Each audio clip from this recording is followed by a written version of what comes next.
और दोस्तों, आप सभी का एक बार फिर से स्वागत है। बात करेंगे 6th क्लास की एनसीईआरटी विषय ज्योग्राफी सब्जेक्ट यानी ज्योग्राफी चैप्टर नंबर 4 मानचित्र। तो मानचित्र और ग्लोब दोनों में क्या अंतर है? मानचित्र में ज़्यादा जानकारी प्राप्त कर सकते हैं और ग्लोब तो एक सीमित ही है।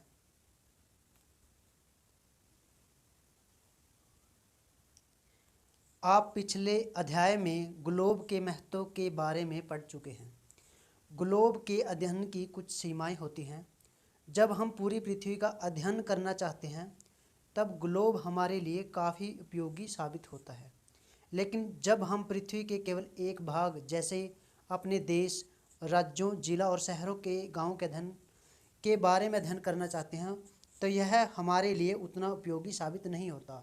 ऐसी स्थिति में हम मानचित्रों का उपयोग करते हैं। मानचित्र पृथ्वी की सतह या इसके एक भाग का पैमाने के माध्यम से चपटी तरह पर खींचा गया चित्र है। चपटी तरह का मतलब यहाँ पर है यानी कि 2 डायमेंशनल यानी 2D में। जो हमारा जैसे बुक है, जैसे हमारा फ़ोन है, तो ये क्या है 2D में है। और जो हम ग्लोब को देखते हैं तो वो 3D में होता है। जब बहुत से मानचित्रों को एक साथ रख दिया जाता है तब एक एटलस बन जाता है। एटलस कब बन जाता है? जब बहुत से मानचित्रों को एक साथ रख दिया जाता है। एटलस विभिन्न प्रकारों तथा अलग अलग पैमानों से खींची गई मापों पर आधारित होता है। मानचित्रों से एक ग्लोब की अपेक्षा हमें ज़्यादा जानकारी प्राप्त होती है। मानचित्र विभिन्न प्रकार के होते हैं। भौतिक मानचित्र पृथ्वी की प्राकृतिक आकृतियों जैसे पर्वतों, पठारों, मैदानों, नदियों, महासागरों इत्यादि को दर्शाने वाले मानचित्रों को भौतिक या उच्चावच मानचित्र कहते हैं। किनको? पृथ्वी की प्राकृतिक आकृतियाँ जैसे पर्वत, पठारों, मैदानों और नदियों, महासागरों इत्यादि को दर्शाने वाले मानचित्रों को भौतिक या उच्चावच मानचित्र कहते हैं।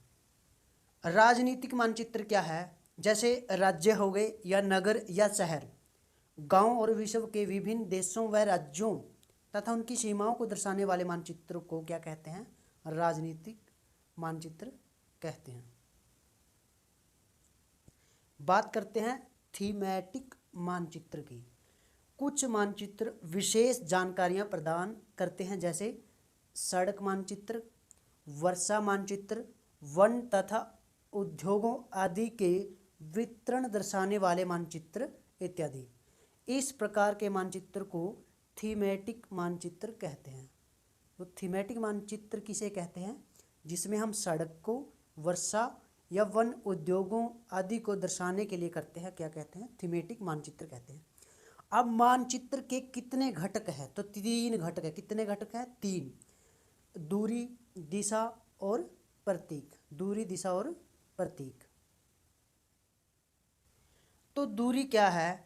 जैसे पूरे विश्व या उसके एक भाग को छोटा कागज के एक पन्ने पर दर्शाने के लिए जो दूरी अपनाई जाती है, जैसे मान के चलो अगर कागज में 1 सेंटीमीटर है और हमने उसको 1000 किलोमीटर माप दिया, यानी कि एक निर्देश दे दिया कि 1 centimetre is equal to 1000 kilometre, तो ये दूरी को डिनोट करेगा। यानी कि 2 सेंटीमीटर पे हम कितना काउंट करेंगे इसको? 2000 किलोमीटर। तो ये दूरी दर्शाने का ऐसे तरीका। जब बड़े क्षेत्रफल वाले भागों जैसे महाद्वीपों या देशों को कागज पर दिखाना होता है तब हम लोग छोटे पैमाने का उपयोग करते हैं। उदाहरण के लिए मानचित्र पर 5 सेंटीमीटर और स्थल के 500 किलोमीटर को दर्शाता है, यानी 5 centimetre is equal to 500 kilometre. इसको छोटे पैमाने वाला मानचित्र बोला जाता है। अब बात करते हैं दिशा।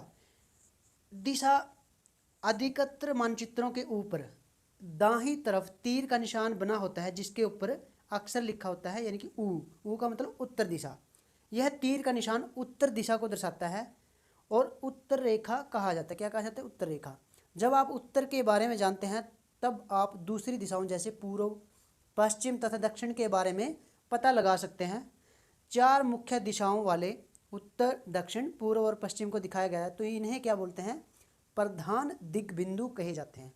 प्रधान दिग्बिंदु जो है वो 4 दिशाओं को बोले जाते हैं, उत्तर, दक्षिण और जैसे जो बीच की 4 दिशाएं कौन सी होगी? प्रधान दिग्बिंदु किसे बोला जाता है?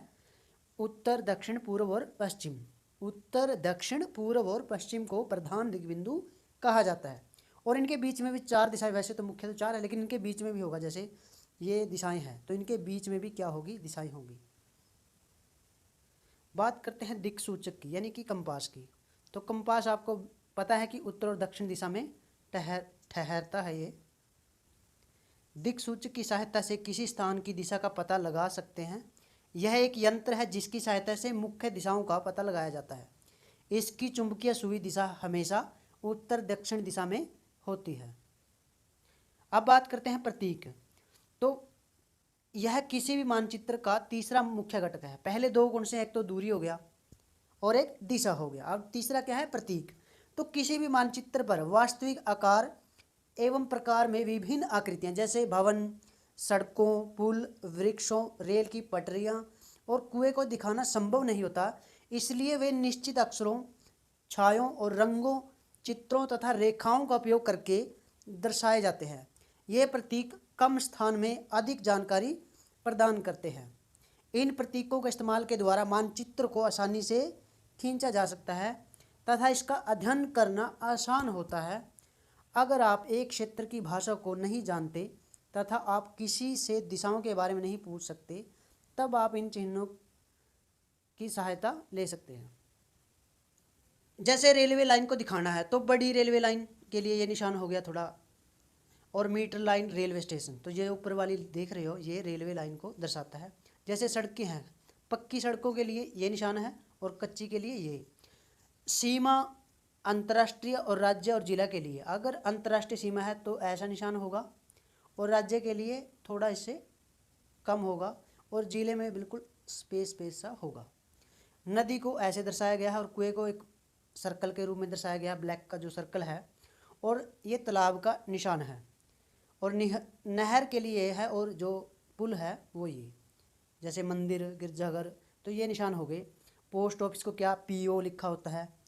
ये जब हम मानचित्र बनाते हैं या कहीं भी हम अपने तहसील से अपनी ज़मीन का या गांव का नक्शा लेके आते हैं तो पोस्ट और telegraph PTO, police station PS, कब्रिस्तान के लिए ये और बस्ती के लिए ये और कब्रिस्तान के लिए जैसे पेड़ और घास के लिए ऐसे निशान होते हैं। रेखा चित्र क्या है? रेखा चित्र एक आरेखण है जो पैमाने पर आधारित न होकर याददाश्त और स्थानीय प्रेक्षण पर आधारित होता है।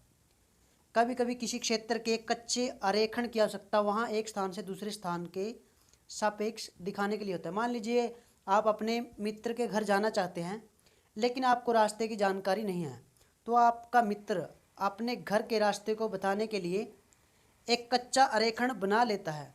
जो हम किसी से रास्ता पूछते हैं तो एक ग्राफ, एक कच्चा एक पेज पे बना लेते हैं तो उसके बोलते हैं रेखा चित्र, मानचित्र।